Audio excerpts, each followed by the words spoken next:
There's a bit of talk about the guitar and its place in the world at the moment. Where do you see it fitting at the moment, Steve, in music, and where do you see it going? I think because visually, every time you play the guitar, it's presented 100% to the audience. There's nothing hidden. Like with a keyboard player playing a Hammond, if you don't have the angles right, you just see a guy's head going like this and a box. With guitar, you see the whole thing, and there's so many different ways of playing the same note, different fingerings, different attacks, textures, vibrato. Because of that, I think it's very close to the human voice in terms of giving people their unique signature, their unique personality sound. And because of that, it's not going to go away. And what the big media tells us is the cool thing, I don't think matters to guitar players. People that are in the audience will like it and will enjoy it as long as somebody's playing with heart and soul. It'll come out through the fingers. So I think it's always going to be part of music. And as a manufacturer of guitars, Well, I sort of wear a lot of hats. I'm first of all a lover and respecter of the guitar. So it's hard for me. I don't think our industry has done a very good job of being proactive with growing the instrument and giving people an opportunity to use it.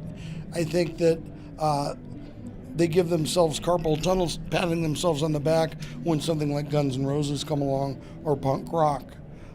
Anytime there's 3-chord music, guitar will be back. And what happens is it's a curve.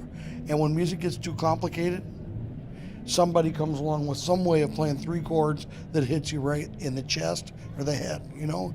So I believe it's a cycle time, but I'd like to see us do a better job of making guitar sustainable in those moments. I don't think that playing a machine or a game is really quite as rewarding as making the discovery. First of all, playing a musical instrument is challenging yourself through barriers, okay? My first barrier that I learned that's a lot like life was trying to play that bar F chord. I almost quit. I couldn't do it. 12 years old, I couldn't do it. Kept trying. One day I could play it. So I know that's not answering your question in the right way, but I think the fact that you have to work at it actually works towards it. Because there's too much self-gratification. There's too much instant. If it's too easy, they quit. This isn't easy. Let me show you this. The guitar is essentially this fretboard. And a guy named Jack Marshall told me this. And he was the guy who did Peggy Lee's Fever. And he wrote the Munsters theme, which is an American TV show. He was the first studio musician. His son, Frank Marshall, produced all of the Star Wars, Raiders of the Lost Ark, E.T. So real industry family. He says, Sterling, I was 14. He said, they're never going to master it. So come on, what about Segovia? Well, Segovia does what he does on it, but Eric Clapton does something different. And he goes, as long as you're going to be alive, somebody's going to come up showing you another way of expressing themselves on this. It's the Rubik's Cube that can't be solved, okay? And I believe that's the romance of it. I believe that's the integrity of it. And I believe that's why it has a future. well put, yeah, I like that.